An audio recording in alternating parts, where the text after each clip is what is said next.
Nadie nace odiando a otra persona por el color de su piel. La gente aprende a odiar. También se le puede enseñar a amar. El amor llega más naturalmente al corazón humano que lo contrario. Veamos si al terminar la conferencia, el profesor Gil Dicendruck nos convence de que esto sea verdad o mentira. Los invitamos a que nos sigan en nuestras redes sociales, @bar.ilanmx, y visiten nuestra página amigosview.mx. Y respuestas, los invito a ir escribiendo en el chat sus preguntas conforme les vayan surgiendo. Y le quiero pedir a Moshe Podgorski, cercano amigo de Bar-Ilan en México, que nos ayude presentando al profesor. Gracias.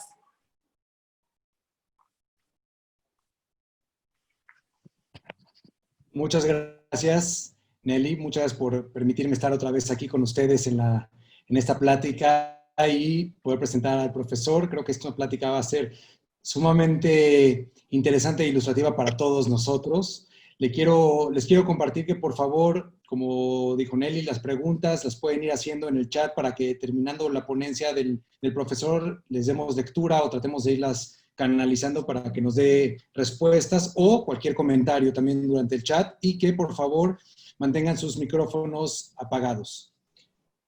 El profesor Gil Dicendruck estudió Psicología y Economía en la Universidad Hebrea de Jerusalén y tiene su maestría y doctorado en Psicología del Desarrollo por la Universidad de Michigan en los Estados Unidos.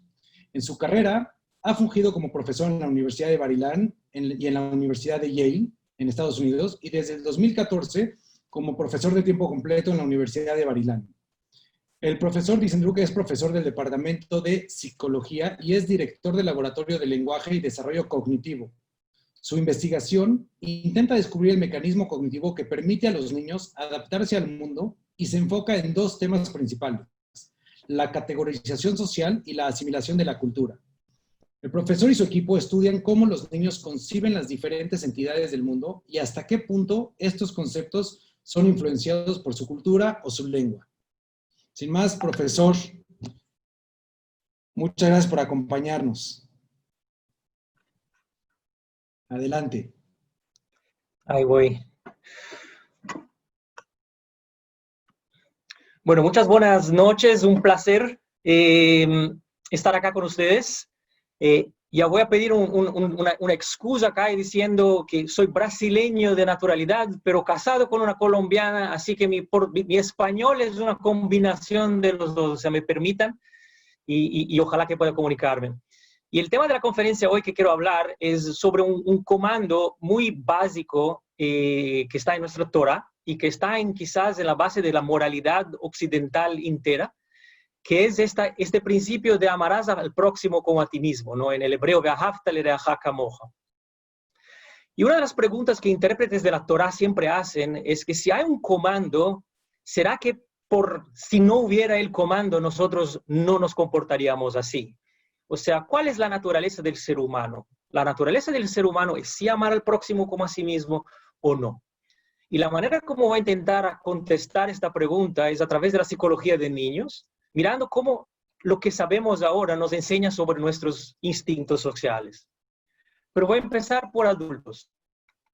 Investigaciones de los últimos años con adultos nos revelan algo muy interesante. Oye, aguanta, esto acá. Nos revela una cosa muy interesante. Una de las cosas que nos revela es que nuestra capacidad de tomar la perspectiva de una otra persona aparentemente es automática. Lo hacemos instintivamente. Por ejemplo, si ahora les pregunto que se imaginen cómo se siente Yossi, este judío blanco que lo ven ahí en la tela, cuando está preparándose para dar una charla. Y yo checo el funcionamiento del cerebro de ustedes en cuanto están pensando en cómo Yossi piensa. La área del cerebro que estará funcionando en el cerebro de ustedes es la misma área del cerebro que está funcionando cuando ustedes piensan sobre sí mismos. O sea que hay un overlap, hay el mismo área está juntamente funcionando cuando yo pienso sobre una otra persona semejante a mí o yo mismo. Eso funciona también en relación a la empatía.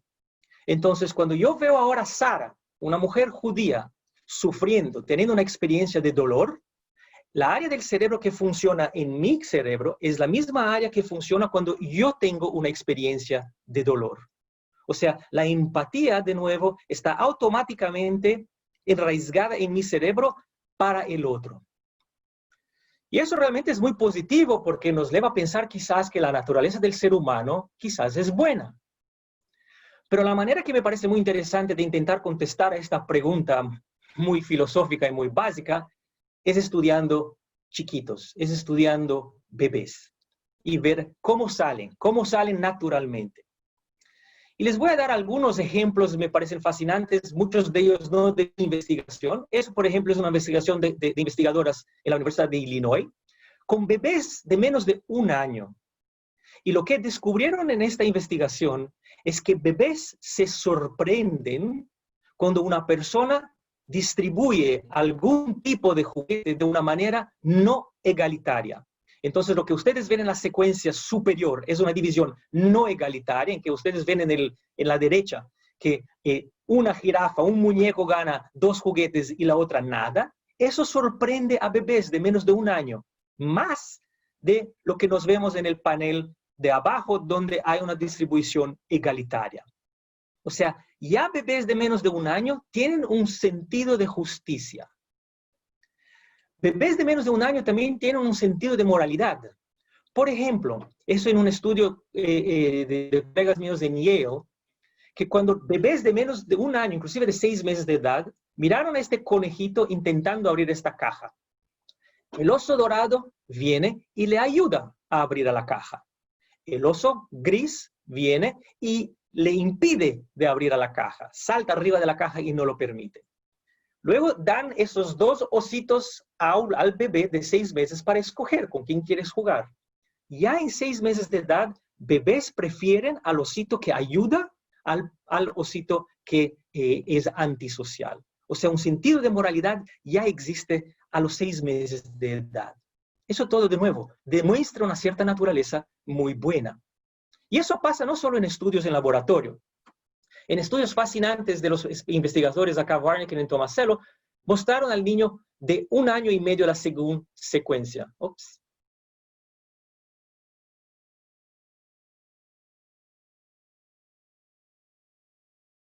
Miren al niño de 1 año y medio, no conoce al señor este man grandote que está intentando meter alguna cosa dentro del armario.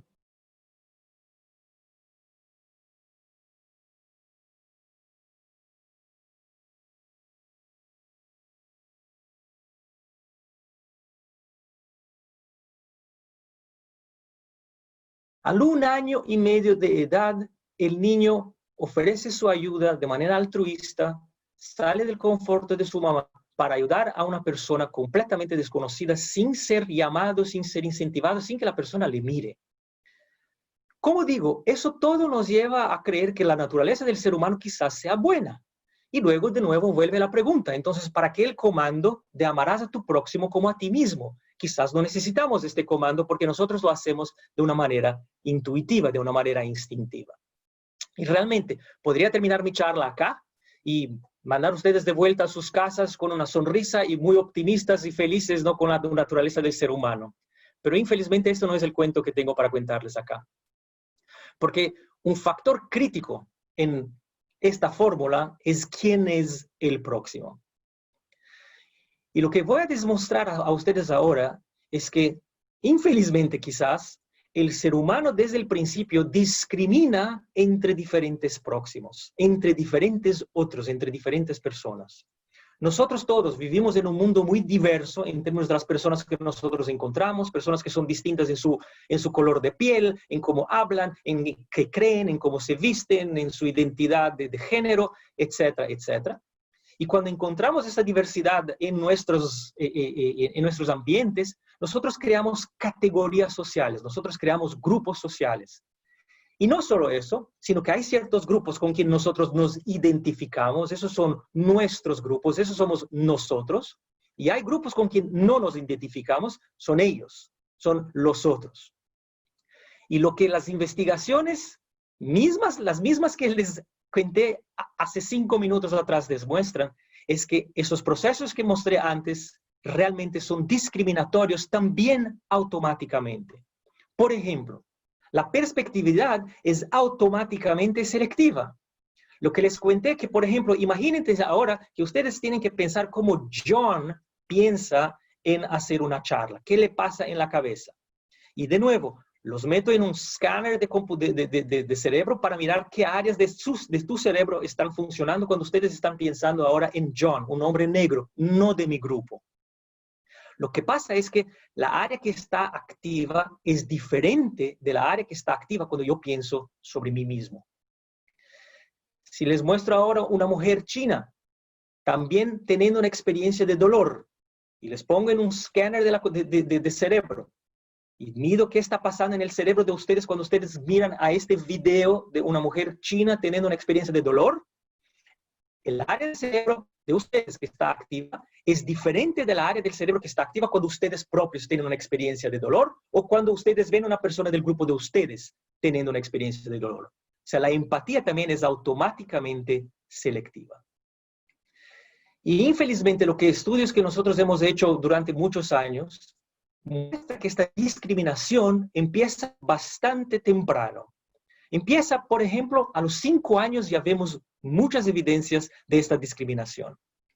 Entre otras, lo que vemos es que niños de 5 años manifiestan lo que nosotros llamamos un esencialismo social. ¿Y cuál es el esencialismo social? Es la idea de que personas que pertenecen a diferentes grupos sociales, ciertos grupos sociales, son esencialmente diferentes, son fundamentalmente diferentes.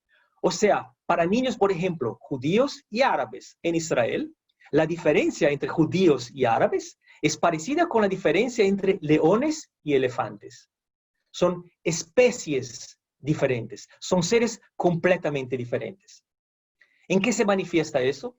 Se manifiesta en eso de que, por ejemplo, niños creen que judíos y árabes son distintos biológicamente, tienen partes diferentes en sus cuerpos, tienen un tipo de sangre diferente, su cerebro es diferente. Eso es lo que preguntamos a niños de 5 años y esas son las respuestas que recibimos. Ellos creen también que judíos y árabes son como son, pues nacieron así. Es algo que realmente es innato. Y por ser innato, ellos seguirán como son independientemente de dónde crezcan. O sea, el entorno donde un niño crezca no va a influenciar cómo va a desarrollarse en términos de las características de judíos y árabes. Los judíos son todos parecidos y los árabes también son todos parecidos, inclusive son más parecidos entre ellos. O sea, es un grupo muy homogéneo. Y otra manifestación es que judíos se comportan de la manera que se comportan por una escoja propia, pero árabes se comportan por ser árabes. Esas son varias de las características del esencialismo social que notamos en niños judíos y árabes en Israel ya a los 5 años de edad. Y voy a dar 2 ejemplos de cómo nosotros checamos eso. Un ejemplo de esta idea de que los árabes son todos iguales. ¿Cómo checamos eso? Bueno, resulta que niños son bastante inteligentes y saben un poquito de estadísticas y nosotros checamos de la siguiente manera. Por ejemplo, les dijimos a los niños, digamos que ustedes quieren saber si todos los árabes tienen 12 huesos en la mano. Cualquier característica fisiológica de los árabes. Y la misma pregunta hicimos sobre judíos también. Y ahí les dijimos, tú tienes la escoja de checar 3 árabes. Puedes checar 3 árabes que los 3 viven en Jerusalén, o sea, sería el panel de la izquierda, o puedes checar 3 árabes, uno vive en Haifa, uno en Jerusalén y otro en Tel Aviv. O sea, hay un grupo homogéneo y un grupo heterogéneo. La idea es que si tú crees que todos son iguales, no necesitas diversidad para checar si la característica es verdadera de todo el grupo. Me basta checar uno que es suficiente. Y realmente, niños de 5 años de edad, y esa fue una investigación que hicimos también en Alemania con alemanes y turcos, y el resultado fue el mismo. Niños creen que necesito escoger un grupo más homogéneo cuando se trata del grupo del otro, o sea, árabes en cuestión de judíos, que cuando se trata de mi grupo. La homogeneidad es más aplicada al otro que a mí mismo. Una otra característica que yo mencioné es que los árabes hacen lo que hacen por ser árabes. aquí va cómo checamos eso de nuevo, con niños judíos y árabes acá en Israel y alemanes en Alemania. Les mostramos una secuencia, por ejemplo, de 3 caracteres, así 3 personajes. Dijimos, esta es Dana, es judía, y a Dana le gusta comer raso, una palabra que inventamos, ¿no? Una comida que inventamos. Este es Idán, es judío, a Idán también le gusta comer raso. Este es Alma, es judía, a Alma le gusta comer raso. Y ahora les mostramos el cuarto personaje. Decimos, esta es Ayelet, es judía. A Ayelet le gusta comer raso. ¿Por qué a Ayelet le gusta comer raso? Hay 2 alternativas principales. Una, le gusta comer raso porque es judía. La segunda, le gusta comer raso porque le gusta. Porque es un deseo, una voluntad o una preferencia personal. Hicimos este mismo tipo de preguntas en relación a árabes. Y lo que encontramos es que cuando los personajes eran árabes, los niños tendían a decir que el comportamiento se debe al hecho de que son árabes. En el ejemplo que hay acá, por ejemplo, lo que los niños dicen es que a Ayelet gusta comer raso porque es su preferencia personal, no porque es judía. Checamos también no solo el concepto ese de esencialismo, pero si niños también discriminan de alguna manera arbitraria. Y la manera como checamos eso es de la segunda forma. Nosotros dividimos los niños en 2 grupos, a los azules y los amarillos. Ellos no conocían ni los azules ni los amarillos. Voy a dar un ejemplo de un niño que está en el grupo de los azules. Y le dijimos, mira, toma 10 calcomanías. Acá están las 10 calcomanías. Y mira, este es un otro niño, se llama Moshe, también es del grupo azul, tú no lo conoces. ¿Cuántas de estas calcomanías tú estás dispuesto a dar a Moshe? O, ¿cuántas de las calcomanías estás dispuesto a dar a Shlomo, que es del grupo amarillo? Y lo que vimos es que los niños discriminan. Dan más calcomanías a un niño que es de su grupo que a un niño que no es de su grupo. O sea, en promedio dan 35%, 3,5 calcomanías a un niño de su grupo y solo 25% o 2 calcomanías y medio a un niño que no es de su grupo. Y de nuevo, eso basado en una división completamente arbitraria. Intentamos dificultar la cosa un poquito a los niños y les dijimos lo segundo. Dijimos, mira, acá tienes de nuevo 2 niños de tu grupo, pero a él le gustan mucho las calcomanías, los stickers, y a él no le gustan las calcomanías. ¿Cuántas calcomanías vas a dar a uno que le gusta y cuántas vas a dar a uno que no le gusta? Y lo que encontramos es cuando a uno le gusta, le doy mucho, le doy 45%, 4,5%. Muy bonito. Cuando no le gusta, le doy 2,5%. ¿Por qué voy a darle calcomanías si no le gusta calcomanías? No le voy a dar. Pero ahí hicimos la misma pregunta. Los niños receptores no son del grupo de nuestro participante. Los 2 son amarillos. Uno le gusta, a otro no le gusta. Lo que encontramos es que cuando a un niño le gustan los stickers y no es de mi grupo, le doy 3 calcomanías. Cuando no le gusta, le doy inclusive más. Le doy 4 calcomanías. Los niños estaban dispuestos a sacrificar calcomanías para dar a un chico no de su grupo que no le gustan los stickers. Entonces, ¿será que la conclusión es que la naturaleza del ser humano no es buena? Y de nuevo, vamos a los bebés. Y vamos a ver qué dicen los bebés. Y lo que dicen los bebés, infelizmente, es que, de nuevo, los mismos estudios que les dice antes resultan que dan resultados diferentes si los personajes que están en las investigaciones no son del grupo del niño. Entonces, esta aversión a la desigualdad no pasa si los recipientes no son del grupo del bebé. Y también, si una persona le hace daño a alguien que no es de mi grupo, bebés prefieren a él, prefieren al osito ceniza que incomoda a alguien que no es de mi grupo, a alguien que le ayuda.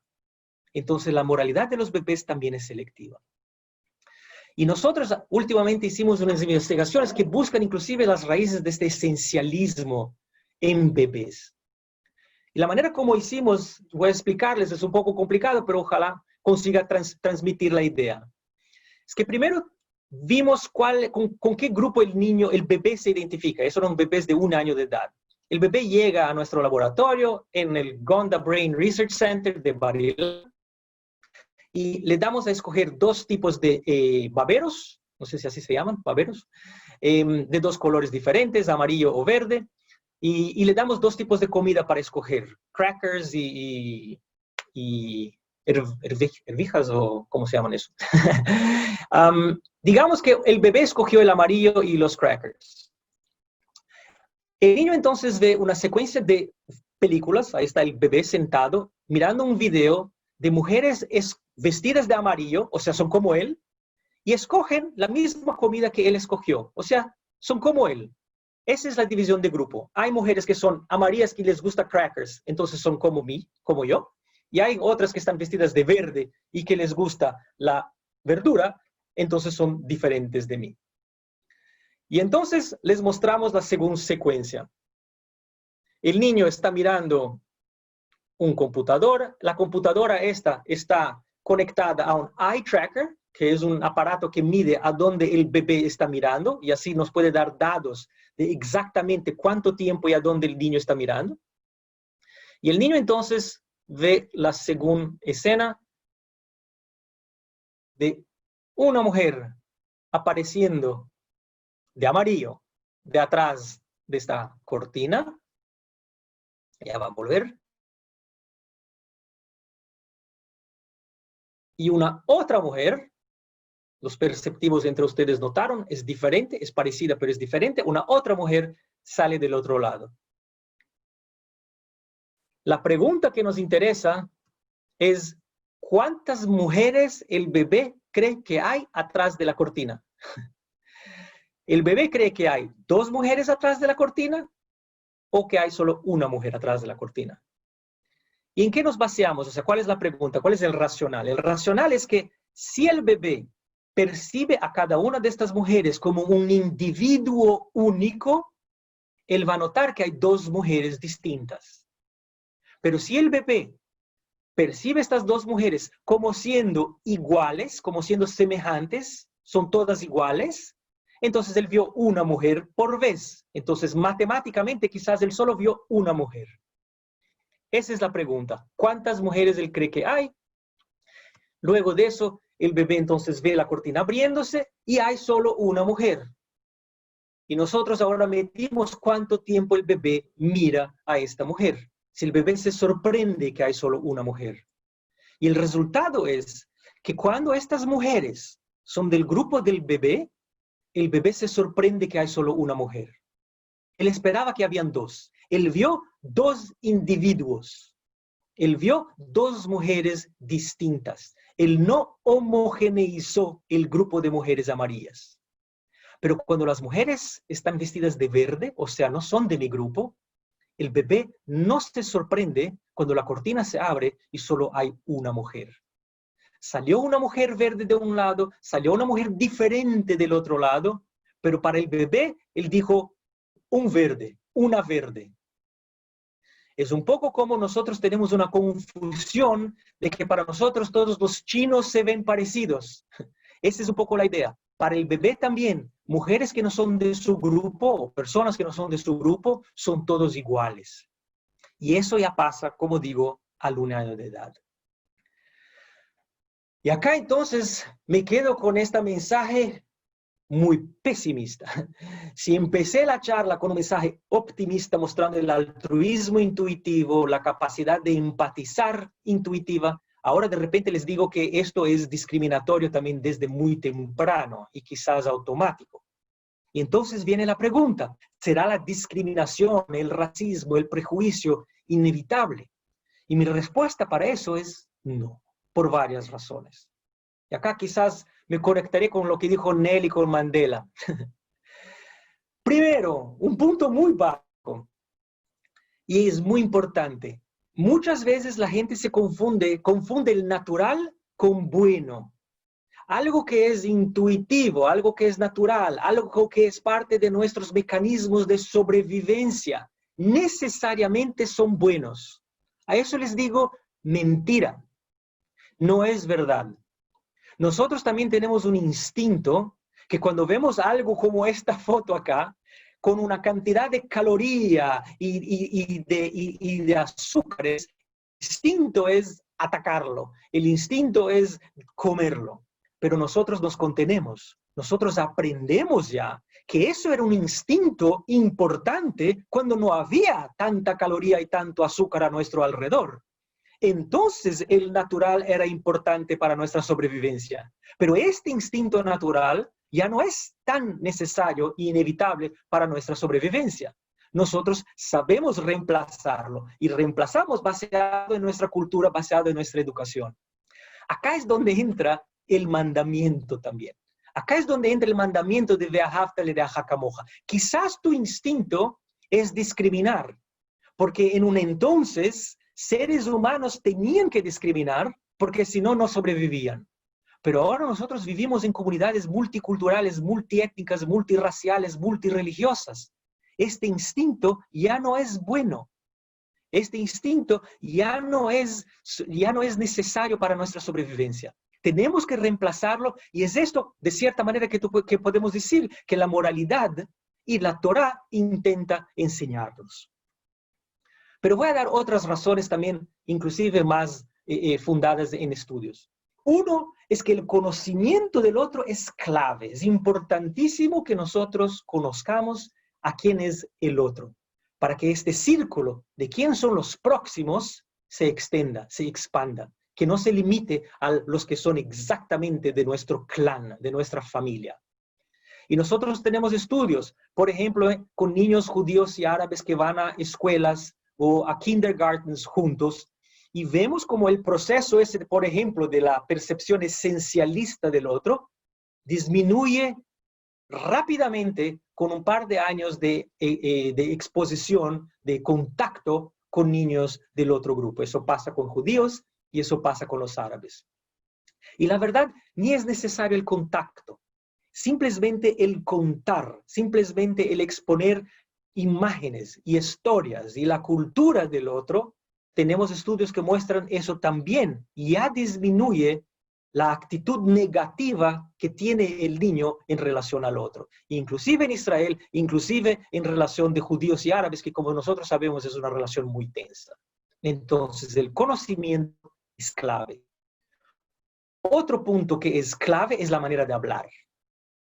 También tenemos estudios en que nosotros simplemente dimos a mamás que contaran cuentos basados en historias que nosotros les dimos sobre caracteres que aparentemente eran judías o aparentemente eran árabes. No les decimos para que hablen de judíos y árabes, pero ellas naturalmente lo hicieron.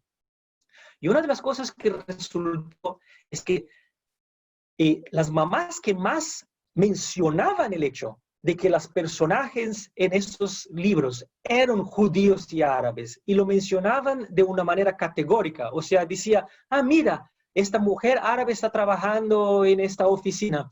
Qué raro, las árabes no trabajan en oficinas. O sea, cuando daban una generalización, eso estaba relacionado directamente con la tendencia del niño de esencializar la diferencia entre judíos y árabes.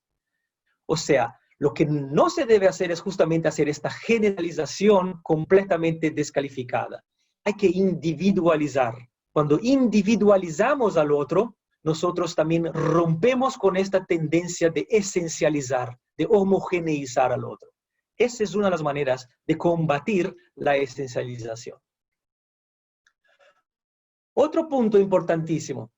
La identidad de mi grupo es maleable. Y acá me refiero a una cosa que Nelly mencionó de Mandela. Es verdad, los bebés no nacen sabiendo cuál color ellos son y seguramente no saben también que son judíos y que hay otros que son árabes. Eso es algo que nosotros les enseñamos a través de la cultura, a través del idioma. Pero la manera como los niños crean estos grupos es muy maleable.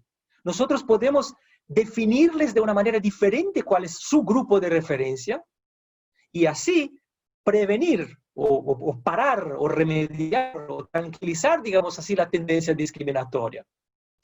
Por ejemplo, un estudio que ahorita terminamos con niños árabes, empezamos con niños árabes, en que hicimos una técnica en psicología que se llama priming, o sea que nosotros les dimos una idea y luego vimos cómo esta idea afecta su comportamiento posterior.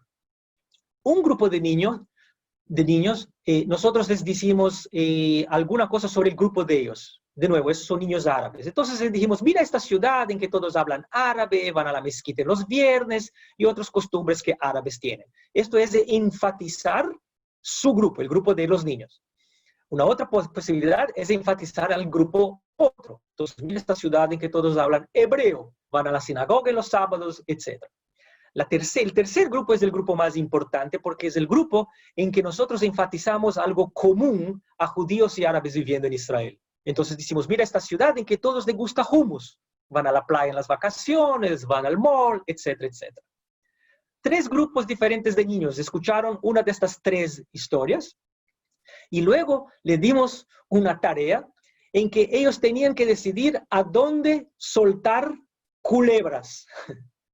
Dijimos, culebras escaparon del zoo, ahora tenemos que decidir qué hacer con las culebras. Una posibilidad es ponerlas en una ciudad de judíos. Otra posibilidad es ponerlas en una ciudad de árabes. La otra posibilidad es mandarlos al zoo de vuelta. Y lo que vimos es que cuando enfatizamos el otro grupo, la tendencia del niño es suelta la culebra en la ciudad del otro. De nuevo, hacerle daño. Pero cuando enfatizamos la identidad común, esta tendencia bajó completamente y los niños entonces decidieron, no, suelta la culebra al zoológico. O sea, enfatizando una identidad común al niño, fue suficiente para cambiar esta actitud negativa en relación al otro. Y por fin, creo que es la última, tenemos estudios también que muestran que la principal motivación del ser humano, y de bebés inclusive, no es de percibir quién es su potencial enemigo, de quién tiene que cuidarse, quién va a atacarlo, sino al contrario, es afiliarse, es descubrir quién es su amigo. Esa es la principal motivación. Es por eso que niños necesitan grupos.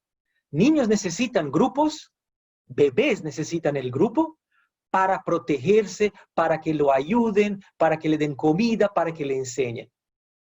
Hicimos un estudio en que, de nuevo, con la misma estrategia, el mismo método, mostramos a los niños un video de 30 segundos en que 2 chicas colaboraron armoniosamente para montar un juguete de Lego. Un otro grupo de bebés vio un video en que estas 2 mismas chicas estaban peleándose sobre el juguete.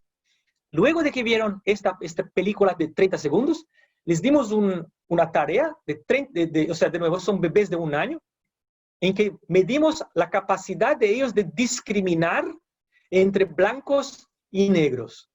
De nuevo, esto es usando un eye tracker. Voy a mostrarles más o menos cómo esto funciona. Ustedes van a ver ahora, ahí está la bebé, y van a ver bolitas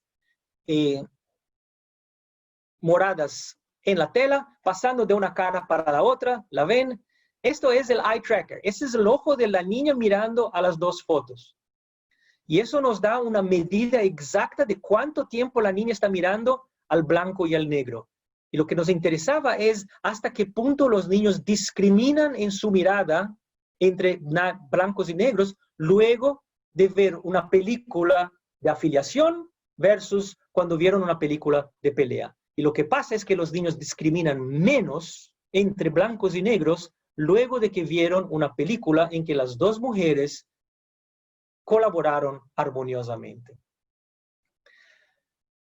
Entonces les estoy diciendo acá una historia de que sí, tenemos un instinto discriminatorio, pero que podemos corregirlo de muchas maneras. Ustedes quizás me preguntarán, ¿es una utopía lo que les estoy diciendo? Que a través de la cultura y del lenguaje y de la exposición y de la familiaridad y a través de incentivar una identidad común y afiliativa, eso sí realmente funciona. Y acá voy a darles un ejemplo del mundo de muchos de ustedes que quizás puede entender a qué me refiero. Que yo sepa, hay una rivalidad muy grande en México entre los Chivas de Guadalajara y el América de México.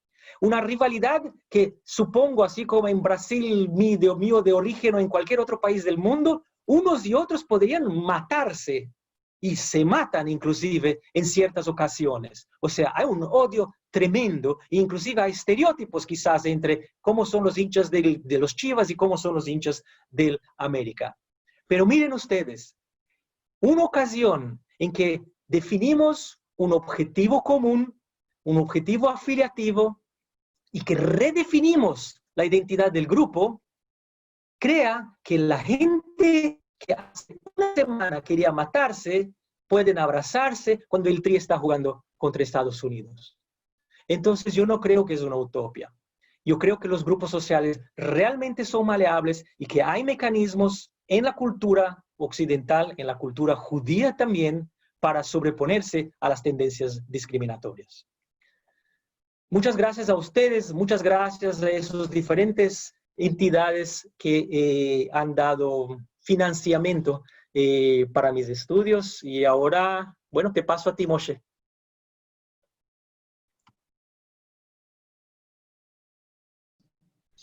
Muchas gracias, muchas gracias. Y tengo aquí algunas inquietudes que me han llegado y déjame ponerlas un poco en orden, pero a lo mejor continuando con este último pensamiento que acabas de decir, donde entendemos que entonces los grupos pueden y deben de ser maleables para que persigan objetivos comunes y trabajen de una mejor manera. Y la pregunta es, ¿quién decide cómo malearlos? O bajo qué objetivos deben de ser maleables, porque finalmente alguien está detrás de esa, no sé, en este caso experimentos o ideas u objetivos. Entonces es complicado entender de quién es esa responsabilidad. Es una pregunta excelente, Moshe, y es una pregunta, claro, que a mí me parece, ¿no?, que nos lleva un poco a la política, y que prefiero no entrar, mas es una fuerza, si te entiendo también, que puede ser maléfica también, o sea, puede ser, o sea, yo la puse como que como tiene la posibilidad de crear beneficencias al mundo, a la sociedad. Pero tú tienes razón, o sea, la gente se puede usar eso también para el mal. Sí, no, y me parece que todo esto nos tiene que llevar a una etapa de romper paradigmas, de mejorar nuestro sistema educativo y formativo de bebés, niños, adolescentes e incluso, obviamente, adultos, porque seremos los adultos los que tenemos que moldear a estas nuevas generaciones, enfocados en una sociedad más tolerante, enfocada hacia un proceso de paz y de armonía con todos nuestros semejantes, no nada más en el sentido de judíos y árabes, sino de mexicanos y extranjeros y de judíos y no judíos, etcétera, etcétera, ¿no? También de género, de hombres y mujeres. O sea, me parece que tiene que haber una reestructura educativa a nivel general, que a lo mejor este tipo de experimentos pueden arrojar mucha luz en el sentido de enseñarnos cómo podemos generar estos modelos educativos que le permitan a los niños desarrollarse desde un bias menos rígido.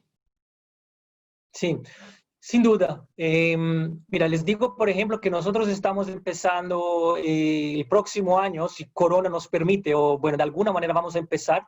La alcaldía de Tel Aviv sí está interesada, como que la Secretaría de Educación de la alcaldía de Tel Aviv está interesada en desarrollar ese tipo de programa, y estoy como en una colaboración con un centro acá de actividad, digamos así, social, y vamos a entrar con intervenciones así, y vamos a medir. Y como digo, o sea, no tiene que ser, y en Israel principalmente es muy difícil, y quizás en México también es difícil, el contacto ideal, el contacto diario es muy difícil. O sea, yo viví en San Paulo, o sea, yo sé también lo que son esas urbes latinoamericanas. Y pero como digo, hay otras maneras, hay maneras bastante más simples de exponer niños a una otra cultura y con eso cambiar un poco la actitud. Mucho viene de nuevo del no saber. Principalmente con niños chiquitos, el no saber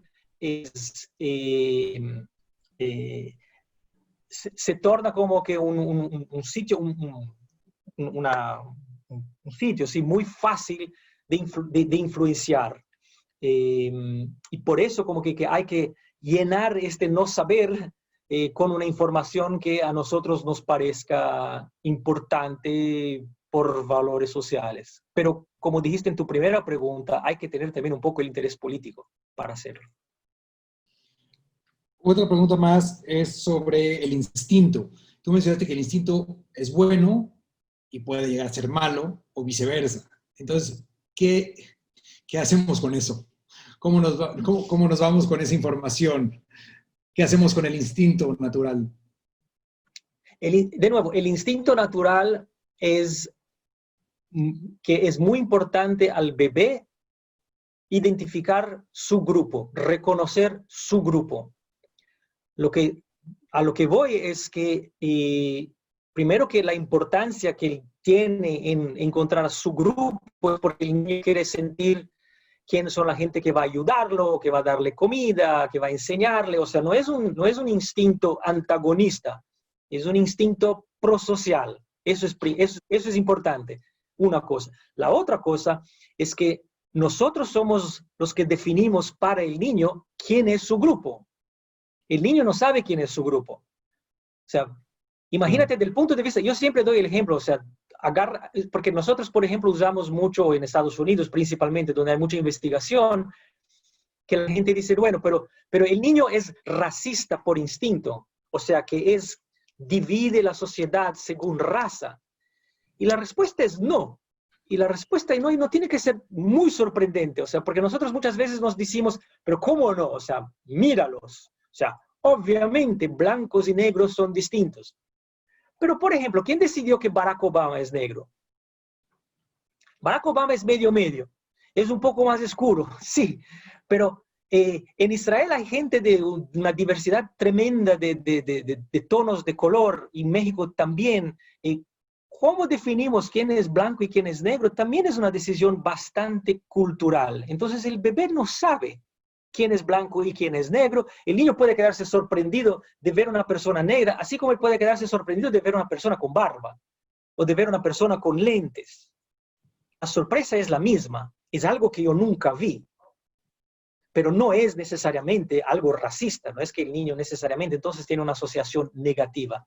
Esta asociación negativa, nosotros contribuimos mucho para que ella se desarrolle, o sea, contribuimos, nosotros causamos eso. Ahí está el reto para nosotros como adultos responsables. Sin duda. De inculcar este tipo de comportamientos, de evitar de inculcar estos comportamientos en los bebés y en los niños. Sin duda. Nelly, ¿tú querías agregar unas preguntas que tenías? Sí, gracias, Moshe. Y muchísimas gracias. Realmente ha sido maravilloso escucharlo, profesor. Gracias. Yo tengo una pregunta. ¿Qué pasa si un niño ha recibido esa educación y esa cultura hacia la tolerancia y de pronto es discriminado por un niño que no es de su grupo? El niño que sí tiene esta cultura de la tolerancia, ¿cómo lo recibe? O sea, ¿se da cuenta que está recibiendo este comportamiento por parte del otro niño por cuestión racial o de diferencia? ¿O podría ser que estuviera tan bien educado que piensa que puede estarlo molestando por cualquier otra razón? Una buena pregunta. O sea, una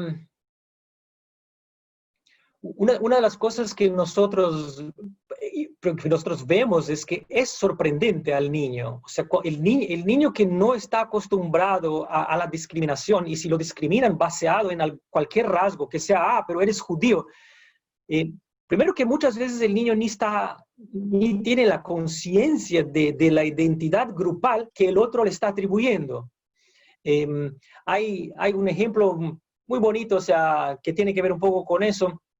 Una película que vi hace un ratito, ¿no? De unos niños de 4 años que son muy buenos amigos en Estados Unidos, uno blanco y el otro negro, y los dos niños van a cortarse el pelo. No sé si vieron, era un YouTube así famoso, y los dos niños van a cortarse el pelo, y el niño blanco le pide que no corten el cabello justamente como su amigo, porque si cortan el pelo exactamente como el amigo, no van a distinguir entre ellos dos. Pero uno es blanco y el otro es negro. Pero en la cabeza del niño ¿entiendes? O sea, que justamente, o sea, como que no entiende de que existe esta dimensión, no sabe todavía que existe esta dimensión de blancos y negros. Para él lo que importaba era el corte del pelo. Entonces, yo creo que es, sin duda, o sea, causa una sorpresa. Y sí, pero pregunta interesante. Muchísimas gracias. ¿Hay alguien más que quisiera preguntar, aprovechando que está el profesor con nosotros? Y bueno, si no es así, nuevamente, muchas gracias y muchas felicidades. Realmente nos mostró unos estudios fantásticos. Creo que nos quedamos con mucha tarea y con mucho que pensar. Les agradecemos a todos ustedes que nos hayan acompañado. Moshe, muchísimas gracias una vez más. Nati, gracias.